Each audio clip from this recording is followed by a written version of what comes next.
I stared at the letter from the medical board, my hands trembling as I read the words that could end my career. Due to multiple complaints of medical negligence and professional misconduct, your medical license has been suspended pending investigation. My name is Dr. Emma Richardson, and at 34, I was watching my life's work crumble thanks to the one person who should have had my back, my sister Victoria. Ready to give up yet? Victoria's text flashed on my phone. You should have just sold your share of the practice when I asked. The Richardson Medical Group had been our father's legacy, a network of prestigious private clinics across Boston that he built from nothing.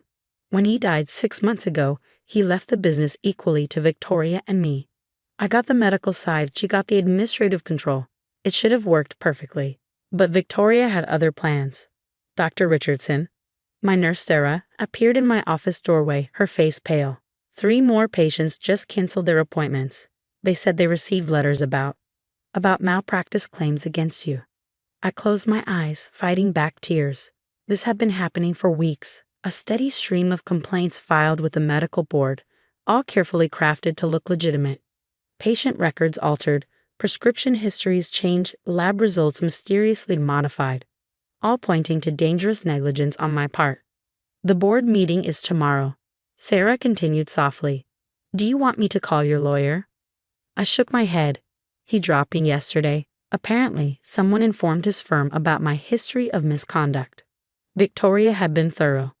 With our family's fortune at her disposal, she orchestrated a campaign to destroy not just my career, but my entire reputation. All because I refused to sell her my share of the practice. My phone buzzed again. Another text from Victoria. Just imagine what Dad would think seeing his precious doctor daughter lose her license. Though I suppose he can't think much of anything now, can he? Something in her words made me pause. There had always been something off about our father's death. A sudden heart attack at 65, despite his perfect health. Victoria had handled all the arrangements, insisting on a quick cremation before I could request an autopsy. I opened my laptop, pulling up the file I'd been keeping on Victoria's activities. Behind her polished socialite exterior, my sister had been busy. Mysterious financial transactions, offshore accounts, meetings with people who specialized in making problems disappear. Sarah, I called out, remember that nurse who used to work with Dad? The one who quit right after he died? Maria? Yes, she moved to Florida, I think. I nodded, already pulling up Maria's contact information. She'd always been close to our father, and her sudden departure had seemed strange at the time. Cancel my afternoon appointments, I said, reaching for my phone. I need to make some calls. Victoria thought she had orchestrated the perfect takedown, using our family's money and influence to systematically destroy me. But she'd made one crucial mistake. She'd underestimated how far I'd go to protect not just my career, but our father's true legacy. As I dialed Maria's number, I thought about something our father used to say. In medicine, the smallest detail can be the difference between life and death. Now, those details might just save my career and expose Victoria's darkest secret. The phone rang 3 times before Maria answered. Her voice was cautious, guarded. Dr. Richardson, I've been expecting your call. Maria, I said, my heart racing. We need to talk about what happened the night my father died. There was a long pause, then a deep sigh. Yes, she said finally.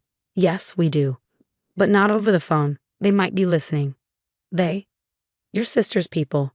They've been watching me. Meet me tonight, 8 p.m., at the coffee shop on Berkeley Street.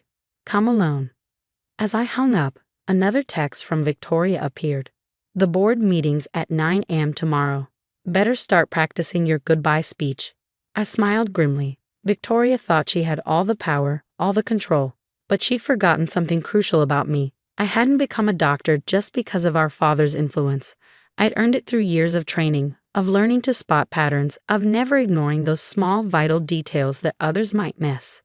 And now those skills might just help me uncover the truth that could save everything. The game wasn't over. It was just beginning. The coffee shop on Berkeley Street was nearly empty when I arrived at 8 p.m. Maria sat in a corner booth, her hands wrapped around an untouched cup of coffee. She aged since I'd last seen her, new lines of worry etched into her face. They offered me $500,000 to leave Boston, she said without preamble. Your sister's lawyers made it clear what would happen if I stayed. I slid into the booth across from her. Tell me about the night Dad died. Maria glanced around nervously before pulling out an old phone. I kept this, my old work phone. There's something you need to see. She pulled up a video and handed it to me. The timestamp showed 11:42 p.m. on the night of my father's death. The footage was dark but clear enough. Victoria entering our father's office at the main clinic, carrying something in her hand. 20 minutes later she left. At 12:15 a.m., the emergency call about his heart attack was made. I was working late that night, Maria whispered. I saw her go in, but she didn't see me. The next morning, when they found him, she trailed off, her hands shaking. Why did you come forward? Your sister had evidence, fabricated, but convincing, that I'd been stealing drugs from the clinic. She said she'd have me arrested, make sure I never worked in healthcare again. Then she offered me the money. My mind raced, connecting dots I'd been too blind to see before. The rushed cremation, the missing toxicology report, the way Victoria had insisted on handling all the paperwork herself. There's more, Maria continued. Your father was investigating something before he died. Discrepancies in the clinic's finances, large sums of money disappearing then reappearing in offshore accounts. I pulled out my laptop, showing her the file I'd been building. Like these transactions? Her eyes widened. Yes, exactly. He was going to confront Victoria about it. He'd found proof she'd been embezzling millions from the practice for years. Suddenly, my phone buzzed. A news alert. My heart stopped as I read the headline. Prominent doctor faces multiple malpractice claims. Sources allege pattern of negligence. The press release went out an hour ago. Victoria's text followed. Sweet dreams, sis. I looked up at Maria. I need that video, and I need you to testify about what you saw. She hesitated. Victoria's people. I'll protect you, I promised. But we have to move fast. The medical board meets at 9 a.m. tomorrow. After Maria left, I spent hours in my home office, piecing everything together. The financial records, the video, the timeline of events leading to our father's death. With each new connection, the picture became clearer and more damning. At 3 a.m., my phone rang. The caller ID showed a number I hadn't seen in years, Detective James Chen, an old friend from college who now worked in Boston PD's Financial Crimes Unit. Emma, his voice was urgent. I got your email. The financial records you sent. This is serious. We've been investigating similar patterns at other medical practices. How soon can you come in? I'll be there in 20 minutes, I said, already grabbing my coat.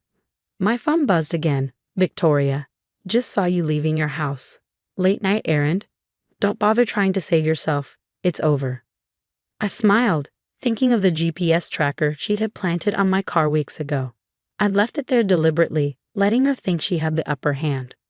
What she didn't know was that I'd taken a lift to meet Maria, and now I was taking another to meet Detective Chen. Victoria might have inherited our father's business acumen, but I'd inherited his attention to detail and his determination to uncover the truth, no matter the cost. The game was changing. Victoria thought she was ruining my career. Instead, she was about to learn that some patterns can't be hidden forever, especially from a doctor trained to look for symptoms of a deeper disease.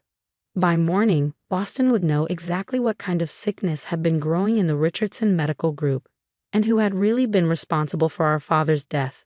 The medical board meeting room was packed at 8:55 a.m. I sat quietly in the front row, watching Victoria hold court near the board members, her perfectly manicured hands gesturing as she spoke in hushed, concerned tones about her troubled sister. She hadn't seen me come in, just like she hadn't seen Detective Chen and his team quietly entering through the back door. Dr. Richardson, the board chairman called out at precisely 9 a.m., we're here to discuss the serious allegations against you. Do you have anything to say in your defense? I stood straightening my white coat. Yes, I do, but first I think we should watch something. The projector hummed to life as I played Maria's video. The room fell silent as they watched Victoria enter our father's office that fatal night. Then I showed them the financial records, the altered patient files, the carefully documented trail of corruption and fraud that led directly to my sister. Dr. Jonathan Richardson didn't die of a heart attack, I said, my voice steady. He was murdered because he discovered his daughter Victoria had been embezzling millions from the practice. I have Maria Rodriguez here to testify to what she saw that night. and Detective Chen from Financial Crimes to confirm the extent of Victoria's fraud. Victoria's face had gone white. "This is ridiculous," she sputtered. "You can't possibly." "Ms. Richardson," Detective Chen interrupted, stepping forward. "We have a warrant for your arrest. The toxicology report you tried to bury, we found it, along with evidence of multiple offshore accounts and a pattern of financial fraud dating back 5 years." As the officers moved to arrest her, Victoria lunged toward me. "You think you're so clever," she hissed. "You have no idea what I've done to build this empire." "No, Victoria," I said quietly. "You have no idea what Dad and I built. Medicine isn't about empire. It's about healing, about trust, about doing what's right even when it's hard." I watched as they led her away, her designer heels clicking on the marble floor. The board members sat in stunned silence. "Dr. Richardson," the chairman finally said, "in light of this evidence, all complaints against you are dismissed. Your license is fully reinstated, effective immediately."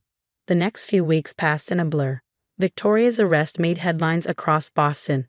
The truth about our father's death and her years of fraud became public knowledge. Former employees came forward with more evidence, more stories of her manipulation and threats. I threw myself into rebuilding the practice, restoring our father's legacy of compassionate, ethical healthcare.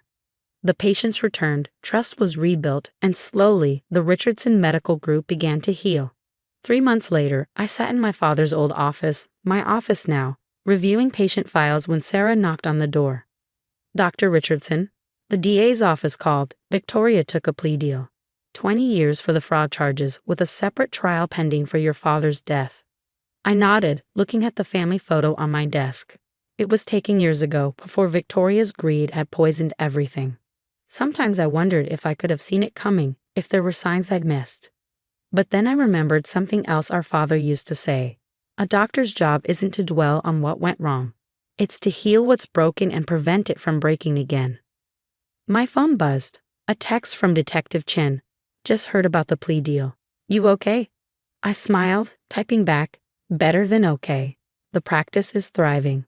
We're opening a new clinic next month. Free healthcare for low-income families. Dad would have loved it." Victoria had tried to destroy me using our family's fortune and influence. Instead, she'd only proved what I'd known all along, that true success isn't measured in dollars or power, but in lives touched and people helped. As I prepared for my next patient, I glanced at my restored medical license hanging on the wall. Victoria had thought money could buy anything: reputation, loyalty, even justice. But she'd forgotten the most important lesson our father had taught us. The truth, like a patient's symptoms, always reveals itself to those trained to look for it. And I had been trained by the best.